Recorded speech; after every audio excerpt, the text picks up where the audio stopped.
बिस्मिल्लाहिर्रहमानिर्रहीम, अस्सलाम वालेकुम नाज़रीन। मैं आसमा शिराजी। प्रोग्राम है फैसला आपका। आज का सबसे अहम मौजू इमरान खान साहब की तरफ से वो इंकशाफ है जो कि कल उन्होंने एक इंटरव्यू के दौरान किया, और उस इंटरव्यू के अंदर उन्होंने ये कहा कि बहुत सारे ऐसे लोग उनके साथ थे जो कि असलहा लेके आ रहे थे, और इस बात का डर था कि कहीं खून खराबा ना हो जाए, फसाद ना हो जाए, जिसकी वजह से उन्होंने वो जो लॉन्ग मार्च था उसको कैंसिल कर दिया, या धरने में जो तब्दील होना था वो कतई तौर पर जो है उन्होंने उसको मुस्तरद किया और इसको लपेट दिया अपने लॉन्ग मार्च को, जिसके बाद आपने देखा कि वो इस्लामाबाद से बनी गाला चले गए।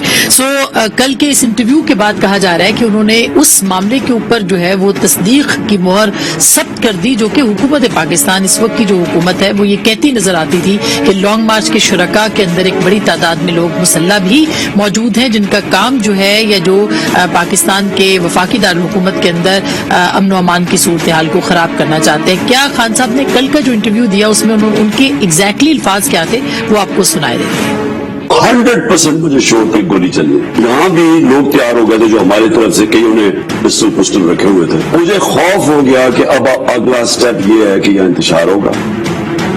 और ये तो उन्होंने खुद कहा कि लोग हमारे पास थे, हमें नजर आ रहा था कि लोगों के पास असलहा है और कुछ ना कुछ खून खराबा हो सकता था, लेकिन कल उनकी मौजूदगी में फिर वजीर आला खैबर पख्तूनख्वा महमूद खान साहब ने एक और धमकी दे डाली और ये कहा कि फोर्स का इस्तेमाल हो सकता है। एक वजीर आला की तरफ से इस तरह की धमकी आना नेचुरली एक बहुत ही जिसे कहना चाहिए एक बहुत बड़ा स्टेटमेंट है, बहुत खतरनाक बयान है। उन्होंने कल क्या कहा था वो भी आपको दोबारा सुनवाए देते हैं।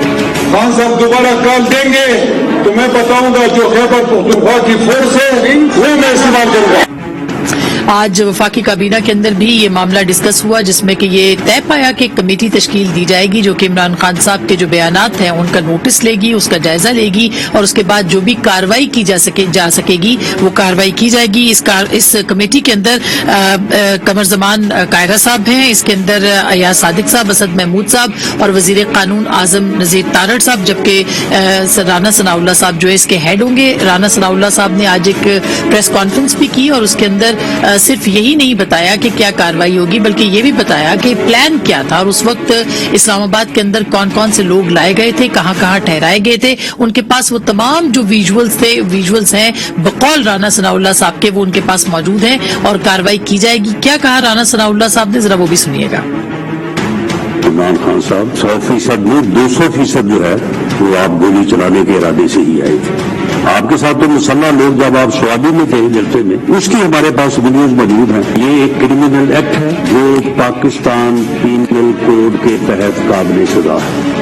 मैंने आज तजवीज रखी है कैबिनेट के सामने कि इसका मुकदमा दर्ज करने की इजाजत दी जाए। चीफ मिनिस्टर्स हो या पीटीआई के कोर कमेटी है उसके मेंबर्स हो, इमरान खान की जात हो, जो लोग भी इसमें मुलव्वस हैं, इस मुकदमे की इजाजत फेडरल गवर्नमेंट से रिक्वायर्ड है। और इस क्रिमिनल गैंग के जो सरगना हैं जितने भी हैं उन सबको जो है वो गिरफ्तार होना चाहिए। क्या इमरान खान साहब गिरफ्तार हो सकते हैं? क्या नक्शे अमन के तहत उनको पाबंदी सलासिल किया जा सकता है, उनको नजरबंद किया जा सकता है, क्या हो सकता है, इसके ऊपर भी बात करेंगे। और दूसरी जानिब आज इमरान खान साहब ने यूट्यूबर्स से भी मुलाकात की और उसके अंदर उन्होंने अपने लॉन्ग मार्च की जो तारीख है वो सुप्रीम कोर्ट के फैसले के साथ मशरूत कर दी कि जो भी सुप्रीम कोर्ट फैसला देगा उसके बाद ही अपनी लॉन्ग मार्च की जो डेट है उसको हम अनाउंस करेंगे। ये याद रहे कि असेंबलियों से मुतालिक वापस जाने के हवाले से भी उनसे सवालात पूछे गए थे, जिस पर उन्होंने कहा कि वो बिल्कुल मुस्तरद कर चुके हैं, फ्लोर ऑफ द हाउस इस्तीफे दिए जा चुके हैं, उनको तस्लीम किया जाना चाहिए। ये याद रहे कि पाकिस्तान तहरीक इंसाफ की कल कोर कमेटी का जो इजलास हुआ था उसके अंदर इसके ऊपर वाज़ेह तकसीम नजर आई थी और एक बड़ी तादाद का ये भी कहना था कि फौरी तौर पर असेंबलियों में वापस जाना चाहिए। राजा परवेज अशरफ साहब ने कल जो है एक स्केड्यूल भी जारी किया जिसके मुताबिक 10 जून तक, 6 जून से लेकर 10 जून तक वो तस्दीक के मराहिल से तमाम अरकान असेंबली जो कि तहरीक इंसाफ से ताल्लुक रखते हैं उनको गुजारना चाहते हैं, उन सबको बुलाना चाहते हैं, 5-5 मिनट के अंदर तस्दीक करवाना चाहते हैं और उसके बाद वो इलेक्शन कमीशन को रेफरेंस जो है वो भेजना चाहते हैं। ये मुमकिन होगा कि नहीं? इमरान खान साहब ने इसको मुस्तरद कर दिया है, लेकिन इमरान खान साहब क्या कल इस पे नजरसानी कर सकेंगे? परवेज इलाही साहब ने उनको यही मशवरा दिया है कि उनको वापस आना चाहिए और इस मामले के ऊपर जो है असेंबली के अंदर आकर सियासत करनी चाहिए। तो क्या उनके एक ही इत्तेहादी है इस वक्त परवेज इलाही साहब, वो इस बात के ऊपर कन्विंस्ड हैं और क्या वो कन्विंस कर पाएंगे इमरान खान साहब को? ये एक बहुत अहम सवाल होगा, क्योंकि 1.25 साल आगे है और अगर हुकूमत यही रहती है तो जाहिर है 1.25 साल के अंदर सिर्फ सड़कों के ऊपर एहतजाज होगा या पार्लियामान के अंदर भी बात होगी। ये एक अहम नुक्ता है, इसके ऊपर हम जरूर बात करेंगे। इसके साथ साथ जो महंगाई है वो भी बढ़ती चली जा रही है। आज बिजली के नरखों में भी इजाफा हुआ है और इसके साथ साथ पेट्रोलियम प्राइसेस में पहले भी इजाफा हुआ है, मजीद इजाफा होने जा रहा है। कहा जा रहा है कि 13.5% जो है वो पिछले महीने में रही है महंगाई की शरह इदारा शुमारियात के मुताबिक, और ये कहा जा रहा है कि जो माहिरीन बता रहे हैं वो ये कह रहे हैं कि 16 से 17% तक महंगाई की शरह जा सकती है। ये कितनी खतरनाक सूरत हाल हो सकती है पाकिस्तान के लिए, और अगर ये नहीं किया जाता, यानी कि पेट्रोल की कीमतें, बिजली की कीमतें इजाफा नहीं होता, तो IMF आपको पैसे देगा कि नहीं देगा? ये तमाम चीजें एक दूसरे के साथ जुड़ी हुई है। नई हुकूमत इससे कैसे निपटेगी? तमाम मामला पे बात करने के लिए हमारे साथ मौजूद है जनाब डॉक्टर फरूक सलीम साहब, किसी तारुफ के मोहताज नहीं है, मुआशी माहिर हैं। बहुत बहुत शुक्रिया आपकी तशरीफ आवरी का। जनाब अहमद अवैस साहब मारूफ कानून दान भी हैं और एडवोकेट जनरल पंजाब भी रहे हैं, कल ही इन्होंने इस्तीफा दिया है, तहरीक इंसाफ के सीनियर रहनुमाओं में से। सर बहुत बहुत शुक्रिया आपकी तशरीफ आवरी का। हमें ज्वाइन करेंगे तारिक फजल चौधरी साहब, जो कि पाकिस्तान मुस्लिम लीग नवाज के सीनियर रहनुमा है, वो हमें थोड़ी देर में ज्वाइन करेंगे।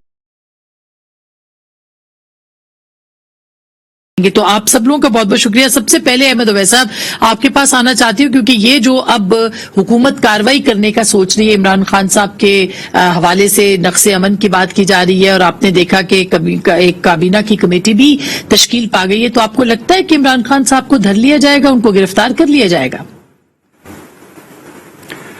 मेरे ख्याल में प्रीटेक्स्ट बनाया जा रहा है, ये एक जवाब बनाया जा रहा है उनको, उनके ऊपर मुकदमात चलाने का और उनको कंटेन करने का, उनको मुख्तलिफ किस्म के मुकदमात में फंसाकर और एक अदालतों के चक्कर में, ताकि वो किसी और एक्टिविटी में न शामिल हो सके। मैं आपको ये बताऊं कि देखिए, इसमें देखना होगा हमें कि ये कहने वाले कौन है। पहली बात तो ये है कि आप देखिए कि पिछले 3 सालों में कितनी लॉन्ग मार्च भी हुई हैं, इतने तक बड़े प्रोसेशन हुए हैं। वहां से मौलाना फजलुर रहमान का कराची से लेकर इस्लामाबाद तक का लॉन्ग मार्च हुआ, फिर बिलावल भुट्टो ने लॉन्ग मार्च किया, फिर उसके बाद इतने बड़े बड़े जलसे हुए।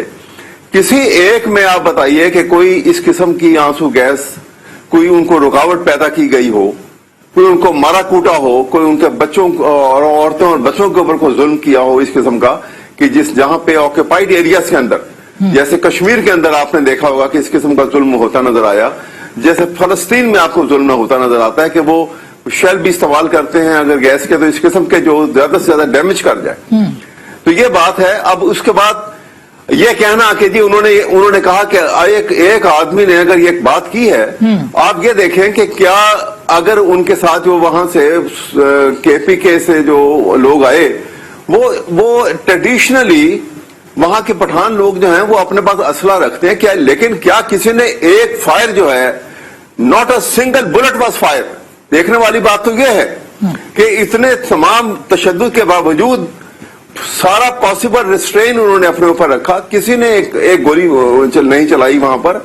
और वो अगर इमरान खान ने ये बात की है तो उन्होंने एक पोजीशन बताई है, लेकिन उसका डिसिप्लिन कारण तो ये देखिए या तो किसी ने वहां से अहमद अवैस साहब, इसके ऊपर काफी तनकीद आ रही है जो हमारे पख्तून भाई हैं उनकी तरफ से कि हम असलहे, हमें ऐसा दहशतगर्द टाइप बना के पेश ना किया जाए, हम असलहा हर वक्त साथ नहीं रखते हैं।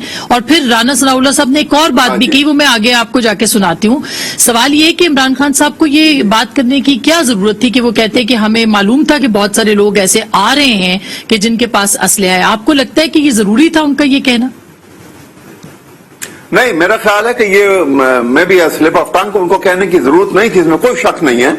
लेकिन अगर बात कह भी दी है तो क्वेश्चन तो यह है कि किसी एक ने भी, आप किसी एक को भी सिंगल आउट नहीं कर सकते कि जिसने असला का इस्तेमाल किया हो या एक बुलेट भी किसी से गलती से भी फायर हुई हो। ये तो कोई, this not the case. Case तो यह है कि आपने औरतों और बच्चों के ऊपर इतने खतरनाक किस्म के वो जो शेल जो थे गैस के, वो इस्तेमाल किए हैं کہ جس سے ناٹ اونلی کہ وہ کئی فیٹ ہو گئے، بچوں کا برے حال ہو گئے، وہ خدا نہ خاصا زیادہ ڈیمیج بھی ہو جاتا. یہ کام جو ہے یہی میں آپ کو بتا رہا ہوں کہ ان کے 3-3.5 سالہ دور میں تو ایسا واقعہ کوئی نہیں ہوا جو انہوں نے یہ واقعہ کیا ہے.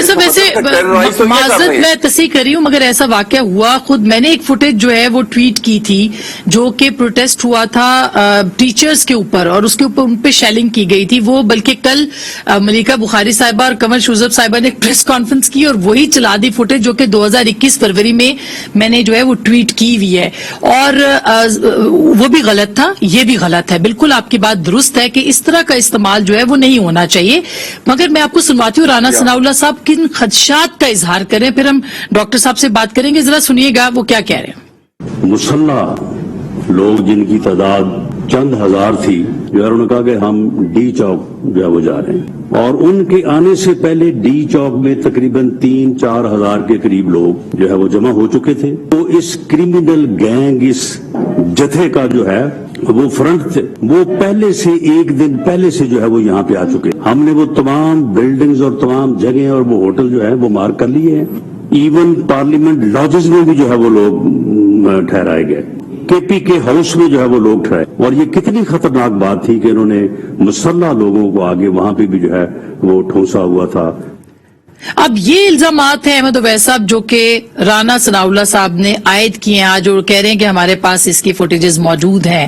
اس کا آپ کیا جواب دیں گے؟ دیکھیے نا، یہی میں آپ کہہ رہا ہوں کہ یہ الزامات جو یہ وہ بتا رہے ہیں، یہ وہ الزامات ہیں کہ جہاں کہیں کسی کے پاس کہتے ہیں کہ جب آمنے سامنے کوئی آدمی اسلحہ لے کے سامنے آیا ہو تو وہ اس کا استعمال کرتا ہے. یہ اللہ کا فضل ہے اور خدا نے بچایا. میں کہتا ہوں کہ کسی نے کوئی اسلحہ کا استعمال نہیں ہوا اور محفوظ رہے سب اس سے.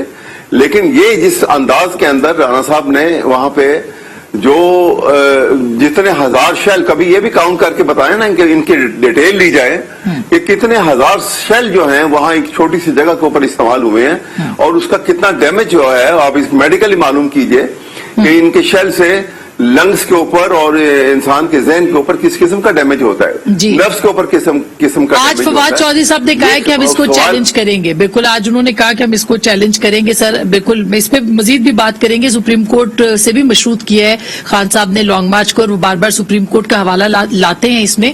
اس پہ بھی میں نے احمد صاحب آپ سے بات کرنی ہے. مگر ڈاکٹر صاحب یہ ایسا کیوں ہے؟ یہ صرف پی ٹی آئی کا مسئلہ نہیں ہے. ہر جماعت اسلام آباد کو ہاسٹیج بنانا چاہتی ہے. جب وہ اپوزیشن میں ہوتی ہے تو وہ چاہتی ہے چڑھائی کرے. اس سے پاکستان کی معیشت کو کتنا نقصان ہوتا ہے؟ دیکھیے عصمت، دو قسم کے بیانیے چل رہے ہیں اس وقت ملک کے اندر. ایک تو معیشت کو بہتری کرنے کا بیانیہ ہے، اور دوسرا یہ خانہ جنگی کا بیانیہ ہے. اب عمران خان صاحب، ان کی پارٹی کی اعلیٰ ترین قیادت جو ہے وہ یہ خانہ جنگی کا بیانیہ لے کے ملک میں پھیلا رہی ہے. اب پاکستان میں رہنے والوں نے یہ فیصلہ کرنا ہے کہ یہ دونوں بیانیے، خانہ جنگی کا بیانیہ اور معیشت بہتری کرنے والا بیانیہ، یہ دونوں اکٹھے زندہ نہیں رہ سکتے ایک ہی ملک کے اندر. ان دونوں میں سے ایک کو دفن کرنا ہوگا. اب یہ ہم نے، پاکستان کی عوام نے، ریاست نے فیصلہ کرنا ہے کہ کیا آپ خانہ جنگی کے بیانیوں کو دفن کرنا چاہتے ہیں یا آپ معیشت والے بیانیوں کو دفن کرنا چاتے ہیں. دونوں اکٹھے زندہ نہیں. لیکن نقصان کتنا ہوتا ہے اسٹاک مارکیٹ سے لے کے؟ دیکھیے جی، اس کے اوپر آئی ایم ایف نے بڑی ریسرچ کی ہوئی ہے. وہ یہ کہتے ہیں سیریس پولیٹیکل ایپیسوڈ، یعنی کہ سنگین قسم کے سیاسی واقعات کا اثر کیا ہوتا ہے معیشت کے اوپر. لانگ مارچ کو انہوں نے بہت اسٹڈی کیا ہے، 35-36 ممالک میں انہوں نے اسٹڈی کی ہے. ان کا کہنا یہ ہے کہ اس قسم کا جو سیریس ایپیسوڈ ہوتا ہے، سنگین قسم کا سیاسی واقعہ، اس کا تقریباً نقصان 1% آف جی ڈی پی ہوتا ہے، جس کا پاکستان کے حوالے سے مطلب یہ ہوگا تقریباً 800 ارب روپیہ. آپ سوچئے 4 ارب ڈالر کے ایکویلنٹ. اب آج ہم مارے پھر رہے ہیں کہ $3 بلین کسی طرح ہمیں آئی ایم ایف ریلیز کر دے، اور یہ ایسا ایک سیریس واقعہ جو ہے اس کا تقریباً 4 ارب ڈالر کا نقصان ہو جاتا ہے. اب آپ سوچئے کہ تقریباً 3 کروڑ خاندان رہ رہے ہیں اس ملک کے اندر، تو ہر خاندان کو 25,000 روپیہ فی خاندان نقصان ہوتا ہے ایک لانگ مارچ کا، چاہے وہ پی ٹی آئی والے کریں چاہے وہ دوسری جماعت والے کریں. تو نقصان بے تحاشا ہے۔ کاروبار بند، دکانیں بند، آپ کے جو آپ کا سڑکیں بند، آپ کی ٹرانسپورٹ بند، آپ کا مطلب ایک آمدورفت کے ساتھ ہر چیز جڑی ہوئی ہے، چیزوں نے، اشیاء نے، اشیاء خوردونوش نے ایک جگہ سے دوسری جگہ روز جانا ہوتا ہے، بچوں کے اسکول، ٹیوشن سینٹرز، ہاسپٹلز، مطلب یہ سب اکانومی ہے۔ جی بالکل۔ دیکھیے میں 25 سال سے اسلام آباد میں رہ رہا ہوں، اب وہ 1.5 کروڑ ووٹر ہیں جنہوں نے پی ٹی آئی کے حق میں ووٹ ڈالا ہے، 5 کروڑ ووٹر ایسے ہیں جنہوں نے پی ٹی آئی کے خلاف ووٹ ڈالا ہے، ان کی بھی جمہوری حق ہے۔ اگر پی ٹی آئی کا جمہوری حق ہے کہ وہ اسلام آباد کے اوپر چڑھائی کرے یا احتجاج کرے تو میرا بھی جمہوری حق ہے کہ کتنی دفعہ میں اپنا جمہوری حق ان کے لیے ویسے احمد اویس صاحب یہ بڑا انٹرسٹنگ کوسچن ہے جو ڈاکٹر فاروق سلیم صاحب نے بھی اٹھایا اور ایک شہری کی حیثیت سے میں بھی اٹھاتی ہوں اور آپ بھی اٹھاتے ہوں گے کہ یہ رستے بند ہو جاتے ہیں، سب کاروبار زندگی معطل ہو جاتا ہے۔ اب خان صاحب یہ کہہ رہے ہیں کہ سپریم کورٹ جو ہے ان کو اجازت ہے پرامن احتجاج کی، ایسی صورتحال میں جبکہ پاکستان کی معیشت بھی متحمل نہیں ہو سکتی اور پاکستان کے سیاسی حالات اور واقعات بھی نہیں ہو سکتے کیونکہ اب تو تشدد کا عنصر بھی آ گیا، سپریم کورٹ کو بار بار کیوں اس میں جو ہے وہ لایا جاتا ہے؟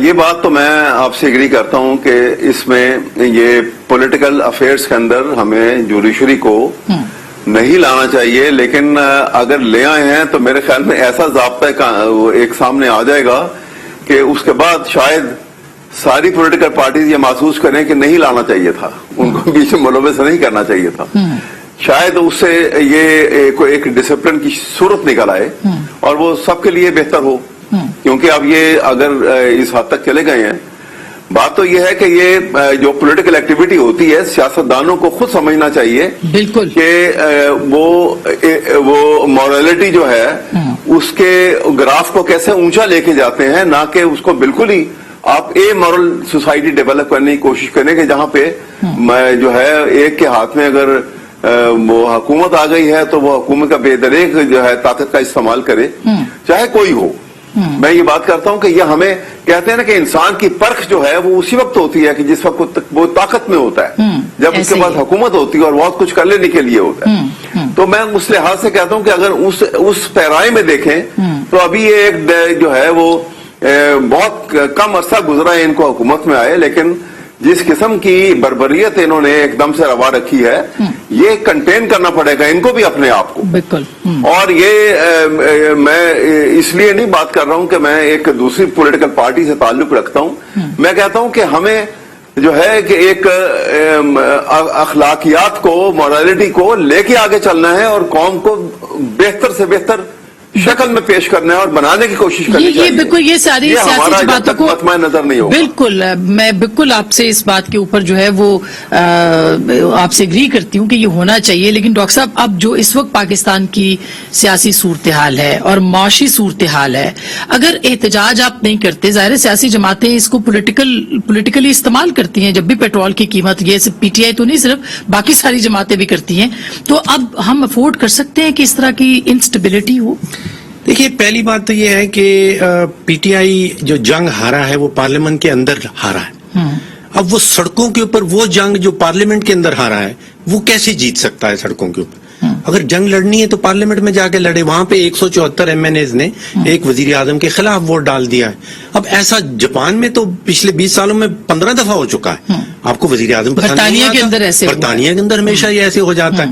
تو ایک تو میں یہ نہیں سمجھ پا رہا ہوں کہ جنگ آپ کی پارلیمنٹ کی ہے اور آپ اپنا جمہوری حق جو کہہ رہے ہیں کہ ہم نے اسلام آباد کے اوپر ہر 15-20 دن کے اوپر جو ہے وہ احتجاج کرنا ہے، وہ چڑھائی کرنی ہے۔ دیکھیے سیاسی مخالفت، اب ہمارے سیاستدان ہیں اس سیاسی مخالفت کو جب دشمنی میں بدل دیتے ہیں، اب آپ کا کوئی سیاسی مخالف ہے، آپ اس کو یہ کہہ دیں کہ آپ میرے دشمن ہو، تو اس کا آپ سوچئے پھر آپ ہر قانونی اور غیر قانونی ہتھیار استعمال کریں گے اس دشمن کو تباہ کرنے کے لیے۔ یہاں پہ سیاستدانوں کو چاہیے وہ کمپیٹ کریں، آپس میں کمپیٹ کریں کہ میں نے زیادہ قوم کی خدمت کرنی ہے، دوسرا کہے میں نے زیادہ خدمت کرنی ہے، بجائے اس کے کہ آپ دشمن ہیں میرے اور آپ میرا جو زندگی کا طریقہ کار ہے اس کو تباہ کرنا چاہتے ہیں۔ اس کا نتیجہ پھر یہ ہوتا ہے کہ جب الیکشنز آتے ہیں تو وہ میں نے آپ سے ہار جائیں، سری لنکا کی چونکہ بہت اگزامپل دی جاتی ہے تو وہ میں نے آپ سے ضرور پوچھنی ہے، لیکن حکومت نے دیر سے جوائن کیا لیکن جوائن کر لیا بہرحال۔ تو ڈاکٹر صاحب یہ آپ کیا واقعی عمران خان صاحب کو گرفتار کرنا چاہ رہے ہیں؟ بسم اللہ الرحمن الرحیم، سب سے پہلے بہت شکریہ آج پروگرام میں آپ نے دعوت دی۔ ہماری حکومت میں دیر ضرور ہے، اندھیر نہیں ہے، یہ ذہن میں رکھیے گا۔ इमरान खान साहब को जहां तक गिरफ्तारी का ताल्लुक है तो ये कोई ऐसी अनहोनी बात नहीं है। पाकिस्तान में इससे पहले जो अगर 3 दफा का वजीर आजम जेल जा सकता है, जलावतन हो सकता है, तो 3 साल का वजीर आजम क्यों जेल नहीं जा सकता है? इसमें ममानियत क्या है? मगर वो वजह भी तो पहली होती है, बात आप तो कह ये रहे हैं असलहा बरामद हो गया है। नहीं, देखिए उस वजह पे तो आ रहा हूं ना मैं। हाँ। पहले आपने कहा जा सकते हैं, नहीं, मैंने कहा बिल्कुल जा सकते हैं, और कोई भी शख्स जो है वो आइन से बालातर नहीं है। अब ये कि क्यों गिरफ्तार हो सकते हैं, उसकी वजह यह है कि अभी इस्लामाबाद में, चूंकि मेरा ताल्लुक इस्लामाबाद से है, 10 साल मेंबर पार्लियामेंट में यहाँ से रहा हूँ, सबसे ज्यादा कंसर्न आ रहा है हम लोगों का है। आपकी ये कॉन्स्टिट्यूंसी भी है? जी, कॉन्स्टिट्यूंसी भी है, एग्जैक्टली, जिसमें नेशनल असेंबली है और ये सारा एरिया है। देखें, लोगों को जो मनाजिर लॉन्ग मार्च के दौरान पूरे पाकिस्तान और पूरी दुनिया ने देखे, लोगों को ज्यादा उन्हीं मनाजिर के ऊपर तबसरे हुए, जुलूस आ रहे हैं, लोग इकट्ठे हो रहे हैं, कितने इकट्ठे हो रहे हैं, किसी ने कहा बंदे गिरफ्तार हो गए, किसी ने कहा जनाब कि यहाँ पे आंसू गैस चल रही है, और पीटीआई के दौर में भी चलती रही, तो टीचर्स में भी चलती रही, माजूर लोगों पे भी चलती रही, नाबीना लोगों पे भी चलती रही। चलिए, इसमें कोई शक नहीं है, लेकिन दूसरा एस्पेक्ट उस लॉन्ग मार्च का जो सिर्फ इस्लामाबाद के लोगों को पता है, वो कल भी मैंने अवैध साहब आए हुए थे, मेरा ख्याल है वही है आपके साथ प्रोग्राम। जी अहमद अवैध साहब, मैंने उनसे कल भी गुजारिश की थी, मैंने कहा मुझे कम से कम इस बात का तो जवाब ले दें कि यहाँ इस्लामाबाद में जो तलबा के पर्चे कैंसिल हुए हैं, उसे मंसूख हुए हैं, मैट्रिक के पर्चे मंसूख हुए हैं, ओ लेवल्स के मंसूख हुए, ए लेवल्स के मंसूख हुए हैं। अभी एक प्रोग्राम में मुझसे पूछा जा रहा था, जनाब के फवाद चौधरी साहब ने कहा कि हम इंटरनेशनल फोरम के ऊपर इस मसले को उठाएंगे, तो मैंने कहा बराए मेहरबानी उसी इंटरनेशनल फोरम से ये भी पता करके हमें बता दें कि हमारे बच्चों के जो पर्चे कैंसिल हुए हैं वो कैसे देंगे, क्योंकि ज़ाहिर है यूनिवर्सिटी ने तो इनकार कर दिया है, तो बिल्कुल अब नहीं हो सकते ना। ये तो मैं आप मतलब मीडिया के जरिए कौम को बताना चाह रहा हूँ, ओ लेवल और ए लेवल के पर्चे दोबारा यूनिवर्सिटी के एवरेज नहीं लेगी। तो फवाद चौधरी साहब बता दें कि उन पर्चे के नंबर कैसे लगेंगे। वो बच्चे अभी भी सवालिया निशान बने हुए हैं, उनके जो पर्चे रह गए हैं वो भी खराब हो रहे हैं, जाहिर है एक अजीब कैफियत बनी हुई है। आपकी वजह से बनी जमात भी तो लॉन्ग मार्च करती रही है, उस वक्त भी पर्चे लोग इसी तरह से देखें, लॉन्ग मार्च करना, एहतजाज करना, वो हर एक का कॉन्स्टिट्यूशनल राइट है, दैट इज एक्सेप्टेड। मौलाना फजल रहमान साहब ने किया, उन्होंने कहा कि मैं कश्मीर हाईवे पे बैठूंगा, वहीं पे बैठे, 1 इंच आगे नहीं बढ़े। 2014 को इमरान खान साहब ने जो लॉन्ग मार्च किया, उन्होंने मैं कश्मीर हाईवे पे बैठूंगा, आपको याद है अपारा के साथ जाके बैठे, डी चौक में आ गए थे। डी चौक नहीं, वो तो वजीर आजम के गेट तक तोड़ के आए थे। ठीक है जी, क्या हुआ था आपको पता है, पुलिस वालों को क्या किया गया, मारा गया, पीटा गया, रेडियो पाकिस्तान पे हमले हुए, पीटीवी पे हमले हुए, अभी तक उनके मुकदमे, अभी मेरे ख्याल 2 महीने पहले वो इससे बरी हुए हैं, सदर मुमलिकत भी और वजीर आजम खुद उन पर्चों से। तो मेरे कहने का मतलब ये है कि ये जो चीजें कानून नहीं होनी चाहिए, नहीं लेना चाहिए। कोई भी आखिरी जुमला कह दूं, कोई भी हुकूमत हो, ये असल में जिम्मेदारी रियासत की होती है कि वो अपने शहरियों की जान माल का तहफ़्फ़ुज़ करे। आप आए, 10 दफा आए, अपना अब बताएं, प्रोग्राम बताएं अपना, शेयर करें गवर्नमेंट से कि फलां जगह हमने बैठना है, एहतजाज करना है, 3 महीने बैठे, हम खातिर में खिदमत करेंगे जो हमसे हो सकी। अच्छा, चले मैं एक छोटी सी ब्रेक ले लूं, ब्रेक के बाद इस पे बात करेंगे कि क्या वाकई सड़कों के ऊपर ही रहेगी तहरीक इंसाफ, क्योंकि खान साहब ने कहा कि हम पार्लियामेंट के अंदर नहीं आएंगे और इसके साथ साथ बजट आने वाला है और महंगाई होने वाली है। ब्रेक के बाद इस पे बात करेंगे।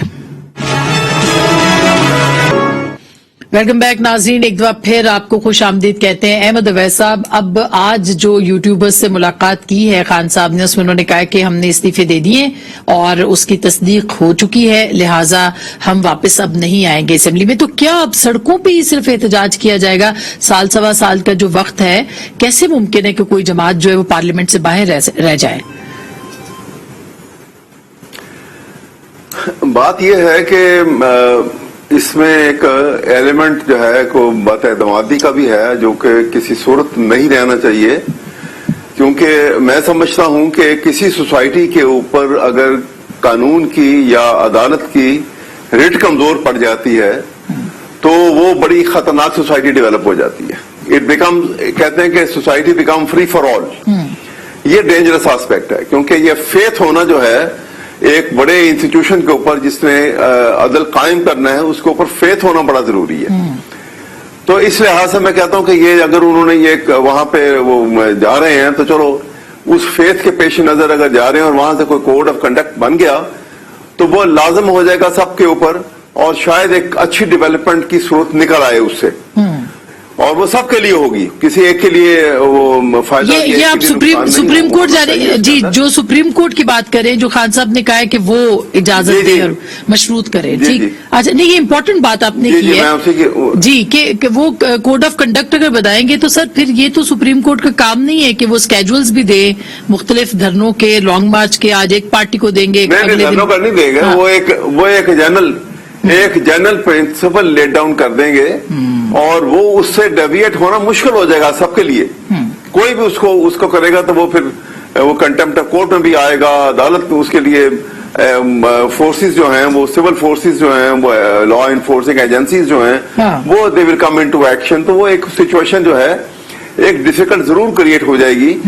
لیکن میں آپ کو بتاؤں کہ یہ ایک سچویشن ہے نا, میں آپ کو, اگر آپ چلے جائیں 1946 میں تو قائد اعظم جیسے شخصیت جو کہ قانون اور ضابطے کے انتہائی پابندی میں ساری زندگی گزاری, لفظ منہ سے نکالتے تھے تو بڑا نپا تلا لفظ ہوتا تھا, کسی کی انہوں نے تذلیل نہیں کی, کبھی ایسی بات نہیں کہ اس کو ان کے لفظ کو پکڑ سکے جی.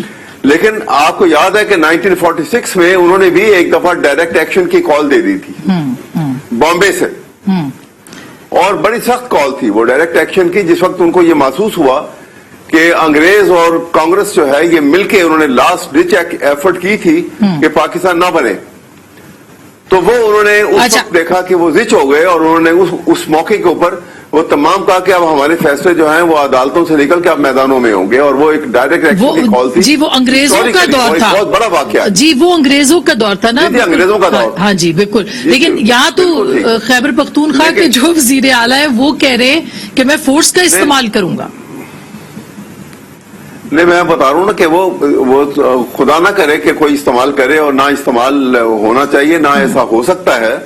بس یہ ہے کہ ان کو بھی, رانا ثناء اللہ کو بھی طاقت کے استعمال کا وقت سوچنا چاہیے کہ یہ اپنے ہی ہمارے سٹیزن ہیں, اپنے ہی یہاں کے یہ شہری ہیں, اور ان لوگوں ہی نے کے ووٹ سے آپ کو اس حیثیت میں آئے ہیں. ایسا ہی صاحب یہ بات درست ہے اپنی جگہ پہ. اب دیکھیے یہی بات خان صاحب یہ کہہ رہے ہیں کہ بھائی میں نے تو ہم نے استعفے دے دیے, قاسم سودی صاحب نے بھیج بھی دیے, اب آپ ہمارے استعفے قبول کیوں نہیں کرتے؟ اب راجہ پرویز اشرف صاحب کو بلا کے کیوں تصدیق کرنا چاہ رہے ہیں؟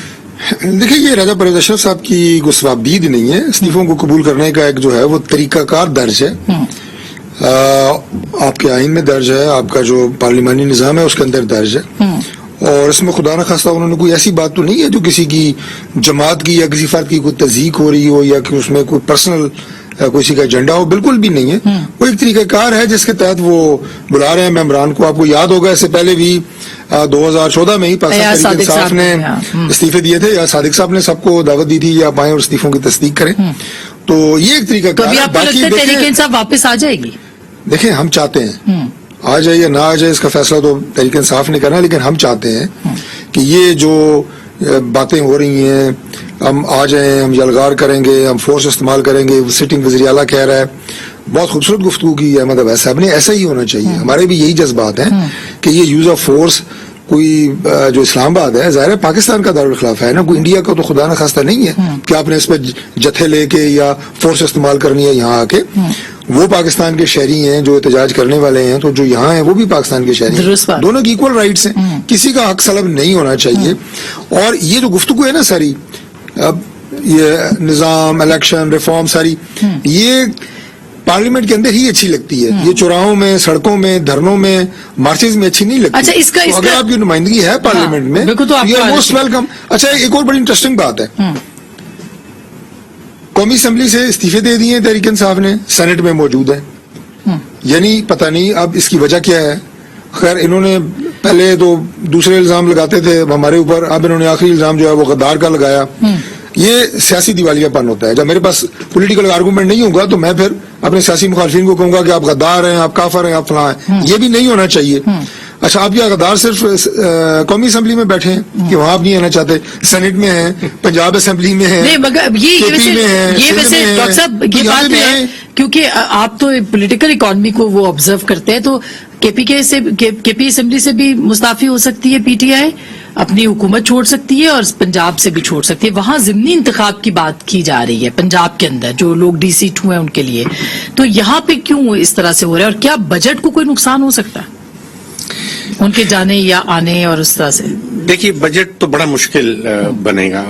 देखिए, बजट दो चीजें हैं आपने, हुकूमत की आमदन क्या है, हुकूमत के अखराजात क्या हैं। इससे पहले असमा में माशी एतबार से बड़ी कम अच्छी खबरें आती हैं। एक अच्छी खबर है जो आपके सामने रख देता हूँ। देखिए, अप्रैल की 11 तारीख को मियां मोहम्मद शहबाज शरीफ ने हल्फ उठाया वजारत उज़्मा का। उस वक्त $10 अरब पड़े थे हमारे स्टेट बैंक के पास। $10 अरब का मतलब ये है कि तकरीबन 6 हफ्ते के बाद इंपोर्ट के पैसे खत्म थे। 6 मंथ का कवरेज हमारे और पास श्रीलंका वाला हाल होना था हमारे पास। होना था। 80 दिन रह गए थे। आलमी मंडियां कह रही थी कि जी 80 डेज के बाद श्रीलंका वाला हाल हो जाएगा पाकिस्तान के अंदर, क्योंकि $10 अरब रह गया है और सारे पाकिस्तान के जो बॉन्ड आलमी मंडियों में चल रहे हैं वो धड़ाधड़ पिटाई हो रही थी उनकी। 27-28% तक उनकी यील्ड पहुंच गई थी। एक टर्न अराउंड हुआ मई की 27 तारीख को। आलमी मंडियों में जो आलमी सरमायाकार है उन्होंने दोबारा से पाकिस्तान के बॉन्ड खरीदना शुरू कर दिए। आपने देखा कि $2.40 रुपया बढ़ गया डॉलर के सामने। ये मई 27 तारीख की बात। तो अप्रैल 11 को दुनिया भर ये सोचे बैठी थी कि पाकिस्तान श्रीलंका बनने वाला है और 80 दिन रह गए, जून की एंड तक वो श्रीलंका बन जाएगा। मई की 27 तारीख को एक कंप्लीट टर्न अराउंड हुआ। अब दुनिया ये नहीं सोच रही कि पाकिस्तान श्रीलंका बनने वाला है। तो आप सोचिए कि ये 45 या 46 दिन जो PMLN लेड के इत्तेहादियों की हुकूमत चली है, इसमें ये एक टर्न अराउंड सामने आया। बिल्कुल। अब लेकिन अभी और सख्त फैसले करने हैं, उसका क्या नुकसान होगा वो ब्रेक के बाद मैंने आपसे पूछना है। एक छोटी सी ब्रेक, वापस आते हैं, हमारे साथ रहिएगा।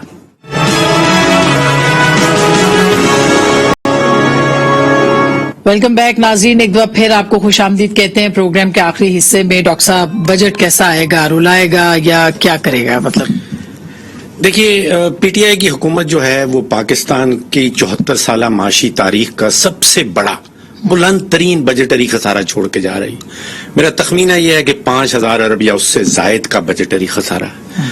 अब जो हुकूमत 5,000 अरब का बजटरी खसारे में बैठी है, उससे ये तवक्को लगाना कि वो हमें रिलीफ दे देगी, तो ये तवक्को मैं समझता हूँ कि नाजायज है। हुकूमत कोशिश ये कर रही है कि जो गरीब तरीन तबकात है वो हमारा एक नेशनल सोशियो इकोनॉमिक रजिस्ट्री कहलाता है, जिसमें उसने पूरे मुल्क की वो रिसर्च की हुई है कि गरीब कौन है, किसके पास एक मोटरसाइकिल है या कम है।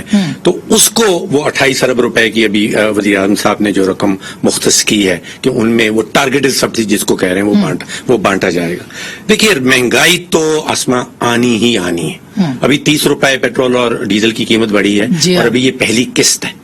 अभी आगे और बढ़नी है। उसकी वजह यह है कि 193 ममालिक जो यूनाइटेड नेशंस के मेंबर हैं, उसमें से सिर्फ और सिर्फ एक मुल्क ऐसा है जो महंगा तेल आलमी मंडी से खरीद रहा है और अपनी मंडी में सस्ता बेच रहा है। सिर्फ एक मुल्क है और वो पाकिस्तान है। तो ये सस्टेनेबल नहीं है। इसमें जो अच्छी खबर नजर आती है कि तारीखी तौर पर जब PMLN की हुकूमत आती है तो हमारा जो GDP का ग्रोथ रेट है, जो मईशत का पहिया है, वो तेज हो जाता है। तो औसतन आमदन आपकी और मेरी जो औसतन आमदन है वो कुछ बेहतर हो जाती है। तो हमारी कुव्वते बर्दाश्त महंगाई की। तो आप पॉलिटिकल स्टेबिलिटी, डॉक्टर तारिक साहब, आपको लगता है कि अब खान साहब लॉन्ग मार्च नहीं लेके आएंगे तो जाहिर है कि और ज्यादा बेहतरी होगी मईशत के अंदर? देखिए, ये सारे इंडिकेटर जो मईशत के डॉक्टर साहब ने बताए हैं, ये तो सारी टेक्निकल बातें हैं और बिल्कुल सही है।